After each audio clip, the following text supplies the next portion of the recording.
Quite frankly guys, like 6 months back I would have never thought that I would be sitting and making a skincare moisturizer review on my channel. I don't know why, like that was never an interesting topic for me, but now I just cannot stop thinking about skincare and I feel like, oh my god, I have to make a review. Hey guys, welcome back to my channel. If you're new, then welcome to my channel.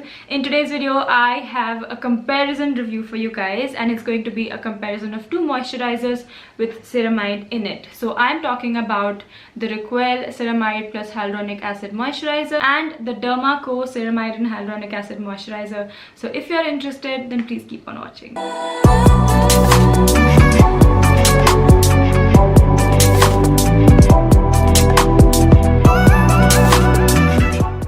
Now before I get started, I do quickly want to mention one thing, and that is both of these moisturizers do contain fragrance. Even though the fragrance is the last ingredient in both of these do have fragrance in them. So if you're someone who absolutely at all costs avoids fragrance, then I don't think these moisturizers are for you. But if fragrance are not a deal breaker for you, then you definitely want to know more about these two moisturizers. Okay, so I'm going to begin with the DermaCo's moisturizer. This is how the outer cardboard packaging of the product looks like. And then you also get a pamphlet with a product, which I think is nice for a beginner because then you know where to incorporate other products from the same brand. And then on the other side of the pamphlet, you do have key ingredients of the product, a role of those ingredients, and also benefits of this moisturizer. Now the reason why I specifically felt like making a comparison on both of these is of course because of the ingredients. They have ceramide, hyaluronic acid, but also both of these products are targeted for dry to extremely dry skin. But I do not completely agree. So I'm going to tell you which one I think is better for dry skin. So anyway, sticking to this moisturizer, I'm going to show you the texture of it and how it exactly feels on the skin. So it has more of a gel consistency when it comes to the cream. So even though this is marketed for dry to extremely dry skin, I just did not find that to be the case with my skin. At least I have dry skin, and every time I would put this on, yes, I would feel moisturized and hydrated in that moment for like a good 2 to 3 hours.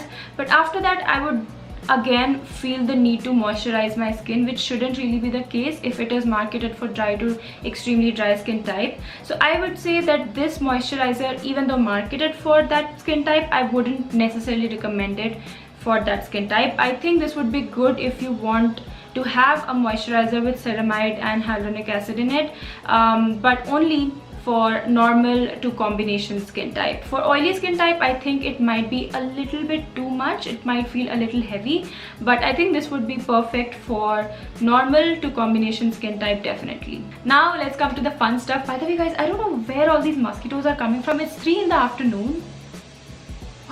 Now of course I'll not be able to discuss each and every ingredient of both of these products, but I will discuss all the essential ones, the main ones, the ones which are at the bottom, which I'm like, why are you at the bottom? So let's get started. Now the second ingredient in this list is glycerin, which we all know is a great humectant. Then you have sodium acrylate as the third ingredient. Now sodium acrylate, as per my research, is an emollient which is also a thickening agent, so that is what provides the moisturizer that thick consistency. Then you have citral alcohol. I hope that is how you pronounce it, but as per my research, again, that is supposed to help the cream prevent the separation of oil and the liquid. After which you have caprylic/capric triglyceride. So I was researching about this ingredient earlier and I found out that this has quite a few benefits to it. So it is a good emollient, it is an antioxidant, and this is also a dispersing agent, as in it holds the other ingredients together. And not just that, it also helps to boost the shelf life of a product, and it also provides a nice sheen on your skin. Now finally, let's talk about their key ingredients. Let me start by talking about ceramide because that is the first in their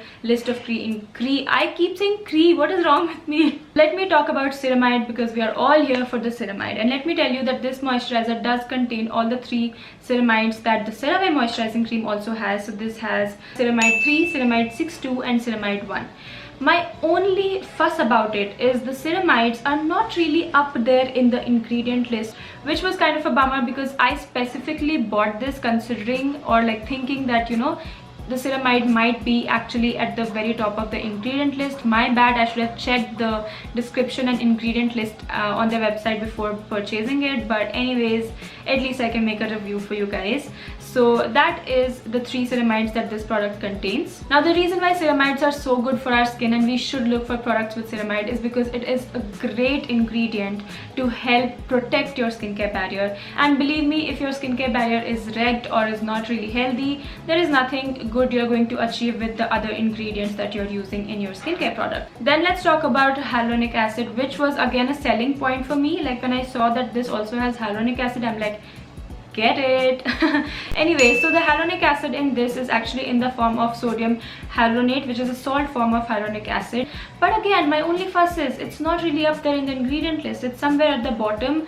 So again, the same problem. We don't really know how much benefit are we getting because of this particular ingredient. Other 2 key ingredients of this product is pentavitin and aquasil, and quite frankly I had no idea about these 2 ingredients, so I looked up, I did my research, and pentavitin, if you look for it in the ingredient list, you're not going to find it, because the other name for pentavitin is actually saccharide, which is present in the ingredient list, and this is supposed to be great to fight dehydration in your skin. And one good thing about this is that this is not at the bottom, nor is it at the between of the ingredient list. It is actually at, well, not the very top, but it does lie at the top of the ingredient list, so I kind of appreciate that. And then the last key ingredient of this product is aquasil. Again, I had no idea about it, but when I looked it up, this ingredient looked so promising. Like, I found so many benefits to it. I'm not sure how much is clinically proven though, so I'm not going to get into the detail of each and every benefit of it, but it is again a plant derived humectant, which is supposed to be great for dry skin,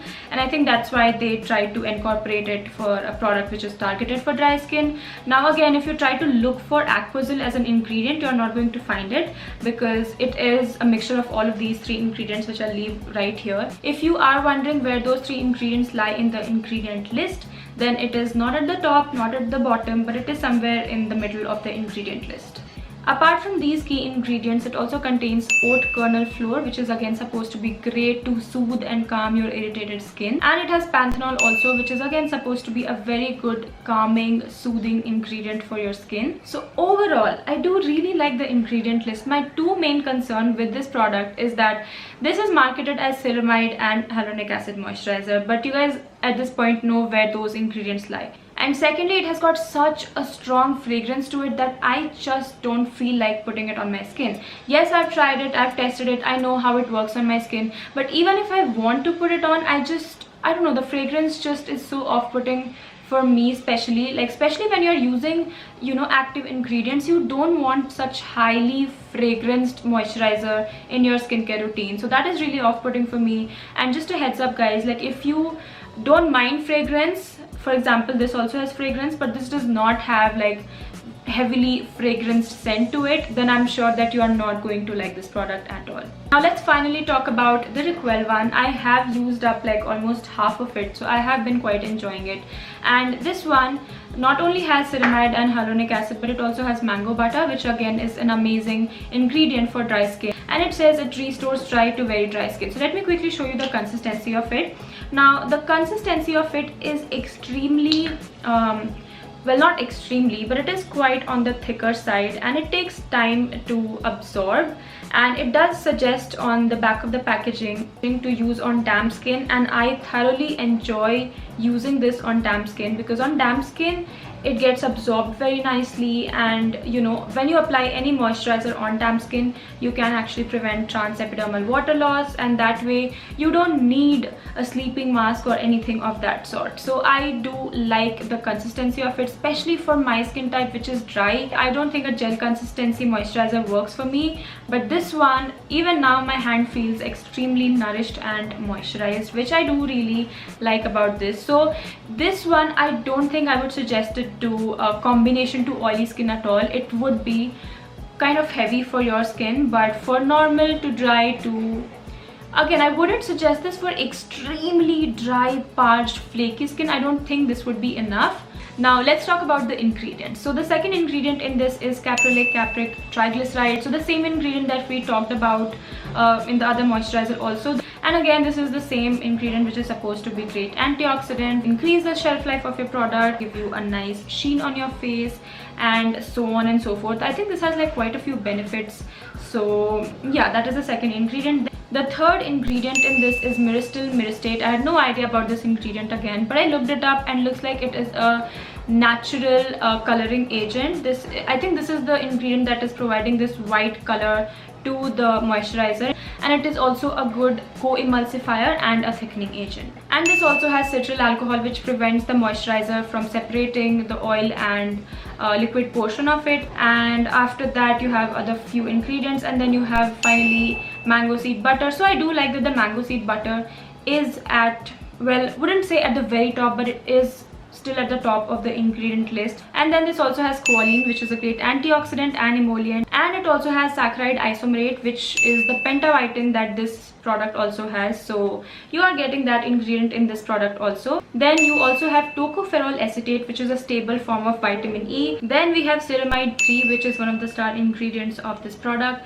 And just keep in mind that in this product you are not getting the combination of the 3 ceramides, you're only getting 1 ceramide, which I don't mind because I was researching about it and there is no evidence or enough trials to prove that the combination of 3 ceramides work better than combination or like a standalone ceramide. So I don't think that's a problem as such. And then you have sodium hyaluronate, which is again the salt form of hyaluronic acid. And apart from those ingredients, you also have borage seed oil, jojoba oil, allantoin, which is again great for dry and sensitive skin. Overall, I do really like this moisturizer. Even though ceramide and sodium hyaluronate are not really up there in the ingredient list, this still works on my skin, you know, like my dry skin appreciates this. And let me tell you, I have started to incorporate adapalene in my skincare routine.